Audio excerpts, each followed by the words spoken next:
在哪里呢？各位，心窝在哪里？我不知道心窝哪里是心窝。两乳头连线中点，这就是位置。按压手法就这样子，往上翘，用掌根去按压。脚打开，你不要这样按，好不好发力？一点都不好发力。打开与肩同宽，垂直，能不能这样子？不行。怎么样垂直呢？看这里就可以垂直了。对，臀部往上翘，看着它，我们开始用身体的力量垂直按压，按多少次？30次。OK， 记住了，30次。好，准备。不是这样，按一次又行不行？行。为什么？力度太大了，对不对？肋骨都断了，这样行不行？不行，它没有充分回弹，不行。还有呢，这样行不行？也不行，不能跳，位置要精准。看这里，30次的按压，看着他的脸部，01、02、03、04、05、06、07、08、09、10、11、12、13、14、15、16、17、18、19、20、21、22、23、24、25、26、27、28、29、30。按压的深度很关键的，5到6公分是成人的深度。按压的频率呢是1分钟是100到120下，你们就记住，每次按都是按30次，平均1秒钟就几次啊？2次左右。好，按压完了之后呢，我要做人工呼吸。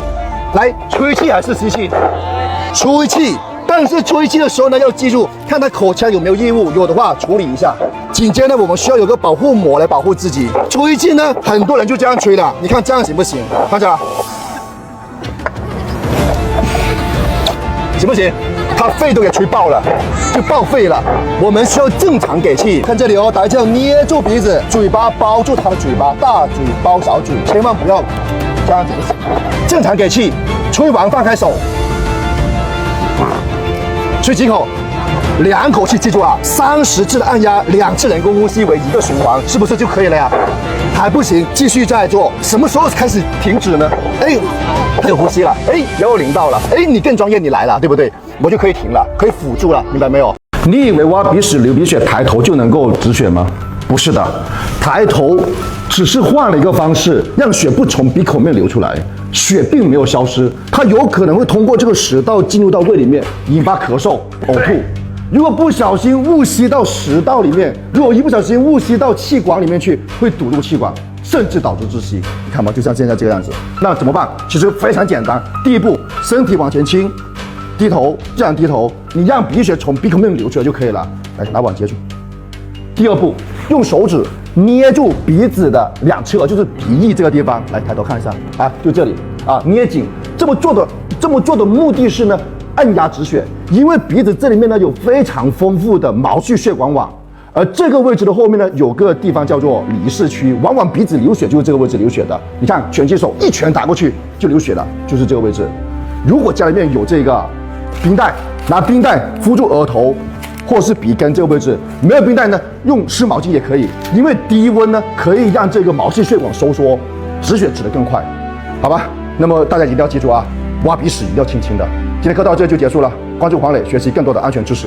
歹徒无差别攻击的意思就是歹徒伤人，不管旁边是男女老少，他见人就攻击。是的。那面对歹徒的时候呢，我们是否可以空手接白刃呢？可以的。其实这个技巧非常的简单，无论歹徒拿什么样的武器向我们上砍还是由下捅，只要我们双手展开，虎口并拢，迎接歹徒攻击的轨迹啊，我们就可以阻止他的攻击行为，然后再一甩一夺就可以了。下面我给大家演示一下。好的。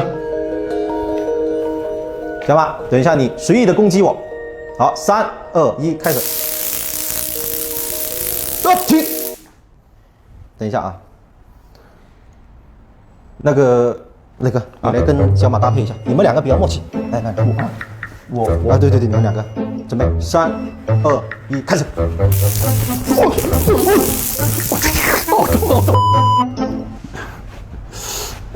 各位，空手接白刃呢，理论上是没问题的，是吧？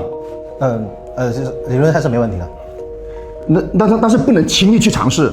是的，当我们发现歹徒的时候，我们一定要远离，保持好近的距离，找好掩体，远离该场合。好的，今天课到这就结束了。关注何舍黄磊，学习更多的安全知识。挑战10秒内给家人佩戴防疫面具。3、2、1，开始。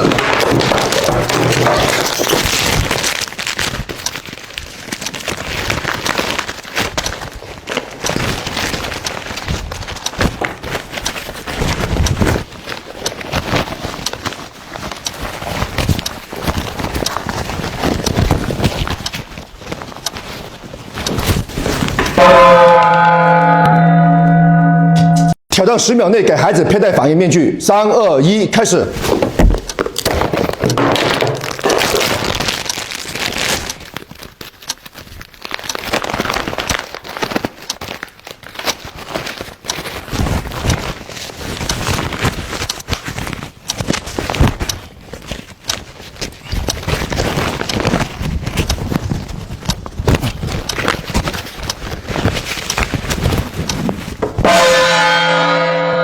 你了解到的急救毯是隔着衣服使用，还是贴在皮肤上使用？哪个才是对的？各位，不要被单方面的知识给误导了，没有绝对的。急救毯最大的功能呢，就是热反射，将人体散发出来的红外热辐射呢折回去，这样子能达到了保温的功能。那么怎么样才把这个功能放到最大化呢？就是将这个保温毯呢直接包裹在衣服的外层，这样子它和衣服之间呢就形成一个相对静止的空气层，而这个空气层呢本身就是一个很好的隔热体，再加上保温毯它能够不断的反射这个能量和防风，那么你全部包裹住呢，它的效果呢就非常好了。我们可以怎么做呢？来看这里，直接打一个结，打完结之后呢，我们通过这个衣服穿过去，后面拉回来。在头上戴好，在前方再打一个结，将剩余的全部包裹住身体的躯干，再穿好外套，这样子它的保温效果就非常好。那能不能够直接将急救毯贴皮肤使用呢？不建议啊，因为皮肤一直在呼吸，在蒸发水分。如果将急救毯贴皮肤使用，本身这个急救毯呢是不透气的，那么里面的水汽呢就无法消散，这样子在皮肤和毯子之间呢就会形成水珠，而水的导热性呢是干燥空气的25倍。一旦身体出现了潮湿，那么身体的一个热量呢会被这个水珠直接带走，这样子呢会导致核心温度下降，会加剧失温。那如果我的衣服全部都湿透了，能不能够贴皮肤使用呢？可以，但是一定要利用皮肤和毯子之间形成水珠的这个窗口期，快速转移到安全温暖的区域。好的，希望这个知识能够帮助到你。关注黄磊，学习更多的安全知识。预备！反正我带了好多浓烟啊，我要穿戴这个面罩啊，拿起来。我发现这里面有个口子，打开，会不会？打开。里面是什么东西？看看怎么像我的饼干一样啊？怎么打不了？我烧屁股了！我看到这里有个小缺口，看到了没有？小缺口，好，请注意，小黄人教练说，打开，找到小缺口，把它给撕开。我不需要找小缺口的时候呢，我也可以用牙齿去。好，撕开了，它是这样子的哦，洗液袋吗？不对，要拔掉2个东西，外面这里有一个黑黑的，对不对？先拿起来，拔掉了，不要，里面这里还有一个哦，看到了没有？里面还有一个，拔掉，拔掉之后呢，我就知道了，把它怎么样啊？在哪里？看好怎么戴的，直接。哇！这里有个什么？有个小袋子，把袋子放旁边，拉紧它。头发长的小朋友把头发放在里面去，跟老师一样就可以了。这个就是一个小小的防烟面罩，学会了没有？好，学会了。好，你必须要知道的3个火场救命知识。首先就是，当火是属于呼吸阶段的时候呢，这是灭火的最佳时间。但是在灭火前，一定要先搞清楚起火的原因是什么。来，大家看，这明显就是一起由于充电器短路引发的电气火灾，这是这种的常见的电气火灾。遇到这种情况，我们一定要先拉闸断电，然后再去灭火，这样就可以避免人员触电。第二种情况就是，当火情已经进入了发展阶段，这个时候呢，想灭已经灭不掉了。各位千万不要再留恋家里的财物了，一定要迅速撤离。要注意的是，现在房间上面已经混起了大量的有毒烟雾，所以呢，不要像这样子低头弯腰捂住口鼻，快速逃生。各位，当我们所有人都撤出来之后呢，一定要去关闭这个入户门，因为呢，一旦发生火灾，我们不能乘坐电梯，整栋楼的人都需要通过这个楼梯逃生。如果你不关门，里面的浓烟高温直接充满整个楼道，会容易造成人员的伤亡。所以我们跑出来之后呢，马上关门，然后再拨打火警电话。第3种情况就是，当我们发现的时候呢，火势已经进入了全面的燃烧阶段。来，你看。那在这种情况呢，我们已经没有办法突破客厅的高温区跑出去了。第一时间把房门关上。如果家住在1楼或者是农村的自建房，我们还有一个逃通道，那就是窗户。在这里提醒大家啊，在安装防盗网的时候呢，一定要预留一个像这样子的逃生通道，就遇到突发情况可以从这里面快速的逃生。那住高楼层怎么办？如果住在高楼层，千万不要这样子盲目的跳窗。接下来我会教给你们就是最重要的火场阵地求生法。首先就是要关紧房门，拨打火警电话。一般在城市里面，消防救援很快就能够到达现场。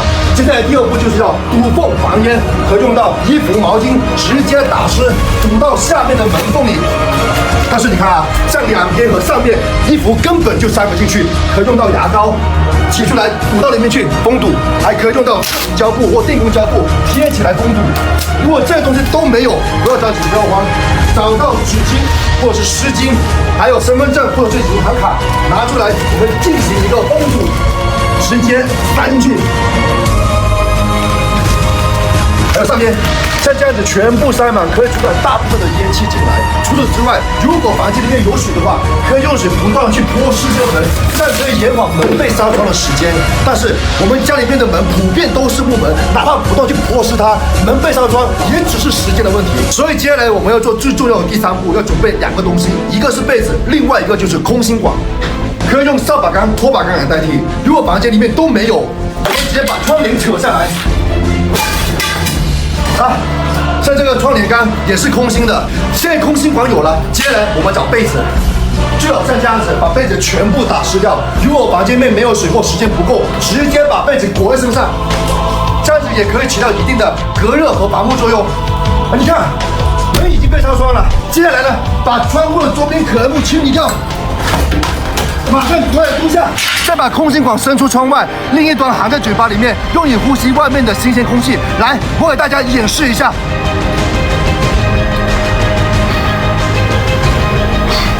一定要像这样子，用嘴巴吸气，用鼻子呼气。我们接下来用这个方法固守待援，看能不能够坚持到救援队伍的到来。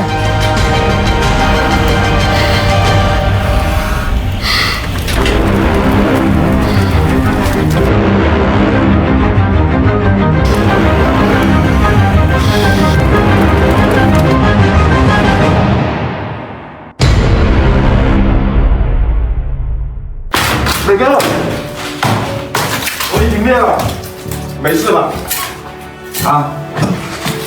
是了。好，各位，虽然我们已经做足了安全的准备工作，但是刚刚那个令人窒息的浓烟和高温，还是让我感受到了什么才是真正的绝望。所以，比起来学会逃生之时，我们更重要的是要从源头上杜绝火灾的发生。来，你看，这仅仅是因为一个小小的充电器，整个家就变成这样子了。像这样子的电气火灾，每年都会夺走很多人的生命。特别是我们生活当中用的各种各样的充电器，你只要插在插座上，哪怕没有连接设备，里面还是有电流通过的。时间久了，内部的元件就会老化，从而引发短路着火。特别是在夜间，我们睡着之后呢，发生火情是很难及时发现的。在这里提醒大家，以后在给家人的手机、平板、电动车充电的时候呢，一定要换上这个新国标的充电器专用插座，因为它具备了3大安全功能。比如说，换它给手机充电的时候呢，手机充满了，它会自动断电，并且拔掉正在充电的设备，它也能自动断电。这样子外出的时候呢，就不用担心说忘记拔充电器了。第3个，它检测出设备出现了老化、短路、漏电这种情况，它能够立刻断电保护。它不仅仅用于手机充电，家里面其他需要充电的设备都可以用。在方便使用的时候呢，也能够保护自己和家人的安全。最后要记住，消防知识要学，应急物资要备，但更重要的是要提前消除火灾隐患。市面上很多头盔一砸就碎，你买头盔是为了保护你自己，还是单纯为了应付查车呢？各位，头盔它不是装饰品，如果出了事故，它是我们第一道重要的防线。那什么样的头盔才是好的？今天我们找到了一款叫做盾小盾的头盔，它的壳体号称用的是 PC 材质，也就是高分子的聚碳酸酯，说怎么砸都不会烂。今天我就让小马使出洪荒之力来暴力测试一下，看他会不会翻车。好，现在呢做好准备，直接一样是用这个铁锤，使劲的去砸，看他会不会，直接就飞掉了。那么明显看出来啊，上面的一个壳体是没有去好，还是没有问题，好，没问题，来 ，OK， 各位看到没有？这里上面呢，虽然说经过了2次的这一个炸击，没问题，那么如果连续炸，它会不会能扛得住？这样子我们看一下，连续炸击，看它会不会出现壳体出现的变化。好，一次，好，一次炸击没有问题，它只是飞走了。2次，直接弹起来，3次，各位。4次的炸击依然是没问题，上面呢是出现了一些刮痕，但是呢整个壳体是没有破裂的，炸是没有问题，不知道电镐破坏会怎么样子。来，看到没有？小马现在准备好电镐了，用电镐来对它破坏，看看能不能够穿刺过去。OK 啊，好，来，各位，看到没有？来，电镐给它进行一个穿刺呢，也没有破坏掉。到这里有人就说了，哎，你这个头盔这么硬，它是不是没有得到缓冲？如果出现冲击力，会不会对脑子造成影响，造成脑震荡呢？哎，这个问题就很专业了，但是也是一个误区。因为呢，一个合格的头盔呢，它需要外壳和内衬一起来分工协作的。来，看到没有？这个内衬呢，用的就是 EPS 的泡沫，能起到缓冲的一个效果。外壳的抗冲击性强，既能够防止尖锐的物品直接穿到头部，又可以将这个冲击力呢分散到更大的面积上。当冲击力被这个外壳分散后，内衬的泡沫通过自身的一个破裂或变形的吸收到部分的能量，从而使最终传到头部的这个能量呢降到最低。像有一些呢一碰就碎的外壳，能量都还没有分散就直接给了内衬，反而会造成更大的伤害。好了，各位。现在知道怎么选了没有？选一个外壳坚固、内衬缓冲到位的头盔，是对自己生命的一个重要保障，好吧？今天的课到这就结束了，关注黄磊，学习更多的安全知识。